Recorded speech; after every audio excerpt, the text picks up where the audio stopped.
Boa tarde, meu nome é Marcos Paulo Salles de Oliveira, estou apresentando aqui a quarta entrega do trabalho de inteligência artificial do professor Bezerra. Para a questão específica, né, a questão 1 da predição de pagamento de empréstimos, o notebook segue metodologia estruturada envolvendo importação de bibliotecas necessárias, binarização das saídas e aplicação de técnicas de balanceamento de dados, né, e o treinamento e avaliação de modelos de classificação. Ele explora técnicas como undersampling e oversampling com os mods, tá? É, executando aqui,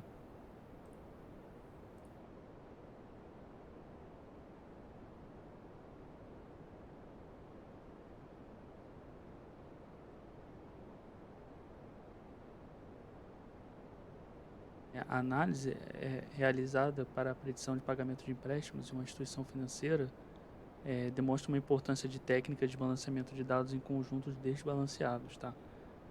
Utilizando essas técnicas mencionadas anteriormente, a gente observa diferenças significativas nas métricas de desempenho no modelo de classificação, tá?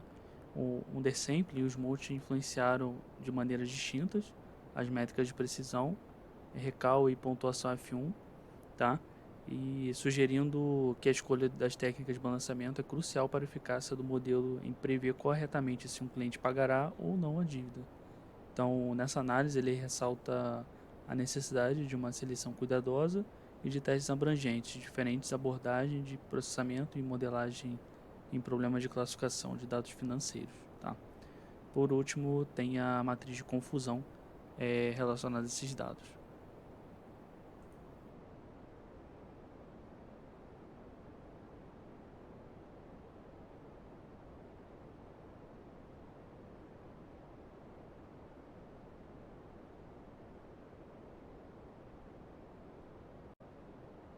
Na questão 2, né, exploramos a engenharia de features, né, especificamente focado em diferentes métodos de codificação de variáveis categóricas, como o dummy encoder, o original encoder e o target encoder. Tá? Cada uma dessas técnicas elas tem suas próprias vantagens e desvantagens. O dummy encoder, por exemplo, é uma técnica comum que transforma cada categoria em uma nova coluna, incluindo a presença ou ausência da categoria com valores binários. Já o original encoder, né, embora não detalhado na especificação, pode referir-se ao uso de codificação original ou não transformada das variáveis. Já o Target Encoder é uma abordagem mais sofisticada que substitui as categorias pela média do target para aquela categoria, sendo particularmente útil em situações com um grande número de categorias. Tá? Então, essas técnicas de codificação são essenciais para modelar dados categóricos de forma eficaz, influenciando diretamente na capacidade do modelo de aprender padrões significativos a partir dos dados.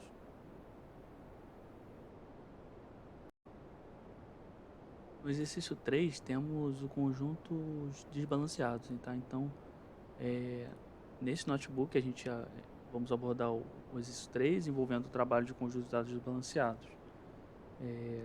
Vamos explorar também diferentes técnicas de balanceamento e dados para avaliar seu impacto no desempenho de um modelo de classificação. Tá? Então aqui a gente tem a importação dos dados conforme especificado no exercício, tá? A binarização das saídas, os métodos, tá? E por último, temos aqui a aplicação dos métodos, os resultados, né? E uma breve conclusão. Tá? Então, nesse caso, a partir dos resultados, a gente observa que as técnicas de undersampling e oversampling, tá, dos modes tiveram impactos distintos na precisão, recal, pontuação F1 para as classes 0 e 1.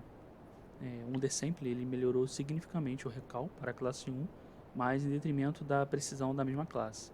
Por outro lado, o oversampling dos modes apresentou um equilíbrio melhor na precisão de recal para ambas as classes, resultando em uma pontuação F1 mais alta para a classe 1 em comparação com o undersample. Tá?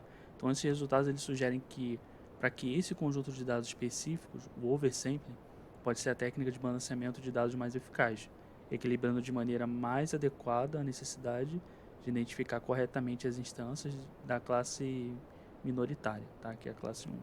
sem sacrificar muito da precisão da classe majoritária, no caso a classe zero. Tá? Então, além disso, é importante a gente destacar que a escolha da técnica de balanceamento de dados deve sempre considerar as classificações específicas no conjunto de dados e o contexto do problema. Então, em alguns casos, o mais importante é priorizar o recall, como por exemplo em diagnósticos médicos, e em outros casos a precisão pode ser mais crítica. Então, em resumo, a análise de dados depende, né, do tipo de dados que você acaba abordando. Tá? Questão 4, questão de busca de hiperparâmetros. Tá? Então, foi abordado o problema de classificação usando um modelo de regressão logística.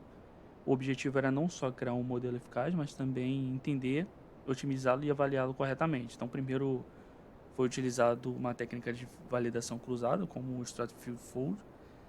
Optei por essa abordagem porque ela ajuda a entender melhor o nosso modelo e vai performar em dados que ele nunca viu antes. O Stratifield significa que cada fold tem a mesma proporção de classes do nosso conjunto de dados, o que é super importante para garantir que a validação seja justa, principalmente se algumas classes foram mais raras que as outras. Então, depois, né, foi partido para a otimização desses hiperparâmetros com o Grid Search CV. Né, nesse passo, é como se estivéssemos procurando a melhor receita para o nosso modelo. Foi definido uma grade de possíveis valores para os parâmetros C e Penalty e o Grid Search CV. Testou todas as combinações para encontrar a que dá o melhor resultado. É um pouco demorado, mas vale a pena garantir que o nosso modelo está realmente no seu melhor. Então, por fim, depois de encontrar os melhores parâmetros, foi treinado um modelo de regressão logística. Com esses parâmetros, foi realizada a avaliação final no conjunto de testes. Isso deu uma ideia de como o modelo vai performar na vida real. Então, foi usado métricas de acurácia, matriz de confusão e relatórios de classificação para entender não só o modelo está acertando, mas também como ele está errando. Já na questão 5 do Shape Values, né, é implementado uma análise, né, com o modelo Grant Boost Classified, né, de Skitlearn. Inicialmente, a importação das bibliotecas do modelo, né, foram importadas várias bibliotecas e classes de modelos de aprendizado de máquina, como o Skitlearn, incluindo o Gradient Boosting Classify.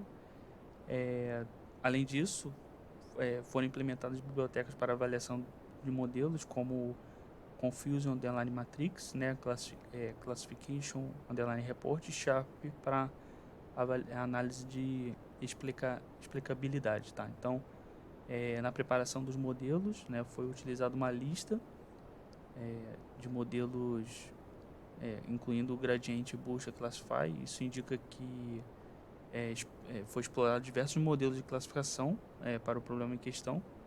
Já no treinamento do Gradient Boost Classify, né, então o modelo foi treinado com dados de treinamento. Então foram feitas várias previsões do conjunto de testes e os resultados foram avaliados usando o Classification Report. Tá? Então foi explorado diferentes técnicas de balanceamento de dados, como evidenciado pelo uso dos MOLTs, né, e o treinamento do modelo com esses dados. Então, por último, na análise de Shape Values, né, foi utilizado essa biblioteca para criar um Free Explainer baseado no modelo Gradient Boosting Classify treinado. Tá? Os Shape Values foram calculados para conjunto de dados, o que ajuda a entender como as diferentes características influenciam nas previsões do modelo. Tá? Então, esses valores fornecem uma visão sobre a importância e o impacto de cada característica na decisão do modelo.